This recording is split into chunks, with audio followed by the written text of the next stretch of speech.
সবাইকে স্বাগতম। আমি বকুল এবং আমার ইউটিউব চ্যানেল বকুল স্টাডিতে। আজকে আমি এসেছি দিনাজপুর জেলায় এবং আজকে আমার পুরো ব্লগ জুড়ে থাকবে প্রায় 600 বছরের পুরনো দিনাজপুরের ঐতিহ্যবাহী পাপড় সম্পর্কে। এই পাপড় শুধু দিনাজপুরে নয়, গোটা দেশ জুড়েই এর সুনাম রয়েছে। আজকে আমি এই পাপড়ের ইতিহাস, ঐতিহ্য সব তুলে ধরবো।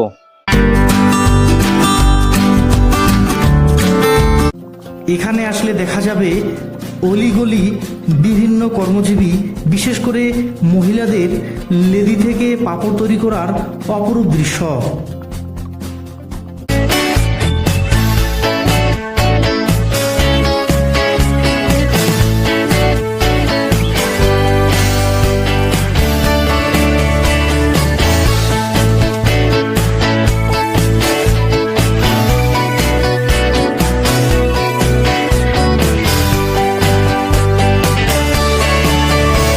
এখানে আসলে প্রচুর পরিমাণে কম বেশি প্রতিটা বাড়িতে এখানে পাপড় তৈরি করা হয় এবং এখানে একটা অন্যরকম বিষয়, আসলে শুধু চারপাশে দেখবেন পাপড় আর পাপড়।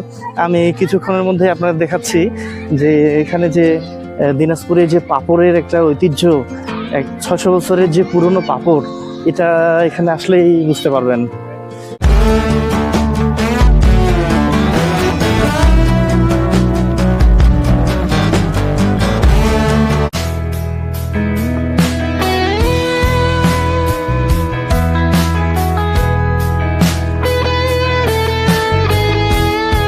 এখানে পাপড় ডলতেছে, অনেক বাচ্চা কাচ্চা চলে আসছে, এরাও দেখার জন্য আসছে। 30 টাকা শ। আচ্ছা, দিনে কতগুলা ডলতে পারেন? 700, 800, 1000, 1200। এখানে একটা বিশাল বড় মাঠ রয়েছে। এই পুরো মাঠ জুড়েই কম বেশি সবাই পাপড় এখানে শুকাতে দিয়েছে। আসলে এটাই হচ্ছে এখানের যে 600 বছরের যে পাপড়ের একটা ঐতিহ্য, এখানে না আসলে কেউ বুঝতে পারবে না। এখানকার যে অলি গলি সব জায়গায়, কম বেশি সব জায়গায় একেবারে পাপড় দিয়ে ভর্তি। আমি এইদিকে দেখাচ্ছি, এই যে ওইদিকে দেখা যাচ্ছে কম বেশি বিভিন্ন জায়গায় এখানে যে বাড়িঘর রয়েছে, অলিগলি রয়েছে, এর কম বেশি প্রতিটা জায়গায় মানুষ এখানে পাপড় তৈরি করছে।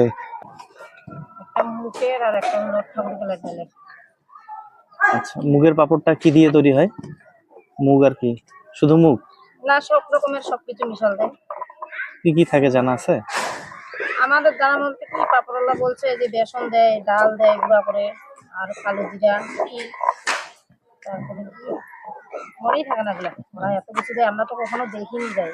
আচ্ছা, তাহলে এটা মুগের পাপড়টা, আর আরেকটা হচ্ছে কি? এইটা মুগের না, এটা হলো ইয়ার পাপড়, খেসারির পাপড়। খেসারি। আচ্ছা, পাপড় তাহলে দুই ধরনের, একটা মুগের আর একটা খেসারি। ইনি ছবিও তুলতেছে। আমি এখানে একজন বড় পাপড় ব্যবসায়ী এবং উনি নাম হচ্ছে সুভাষ সাহা, হ্যাঁ সুভাষ সিং।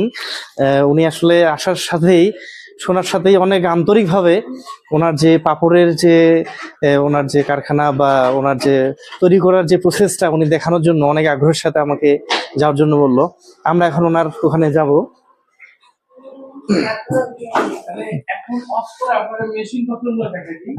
আচ্ছা ঠিক আছে, ওনার পাপড় তৈরির কারখানায় ঢুকতেছি।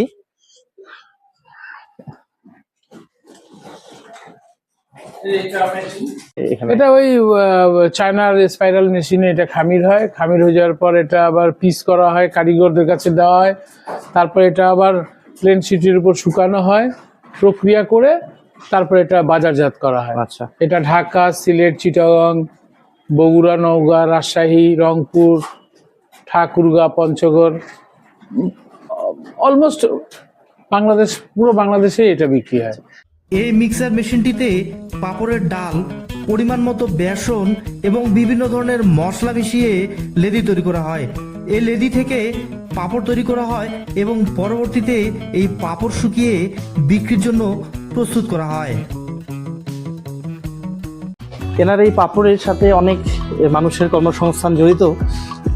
দিনাজপুর থেকে শুরু করে এনাদের পাপড় সিলেট, চট্টগ্রাম এবং বাংলাদেশের বিভিন্ন জায়গায় চলে যায়, এবং এনার এই পাপড়টি একটা অন্যতম সুনাম রয়েছে, কারণ এনাদের যে পাপড় রয়েছে এবং খুবই মানসম্মত এবং সুস্বাদু এই পাপড়গুলো।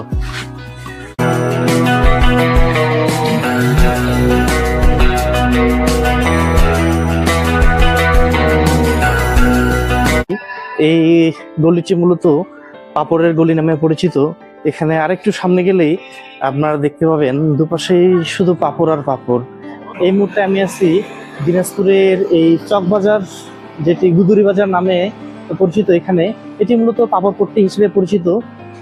এখানে দুপাশে চারপাশে যত দোকান রয়েছে সবগুলোর মধ্যেই শুধু পাপড় আর পাপড়।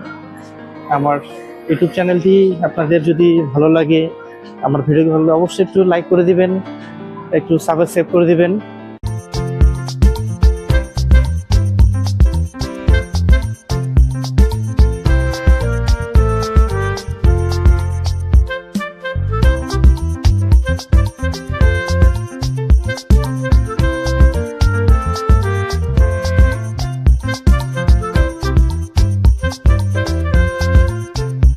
এখানে মূলত পাপড় দুই ধরনের তৈরি হয়, একটা হচ্ছে মুগের পাপড় এবং আরেকটি হচ্ছে খেসারি পাপড়।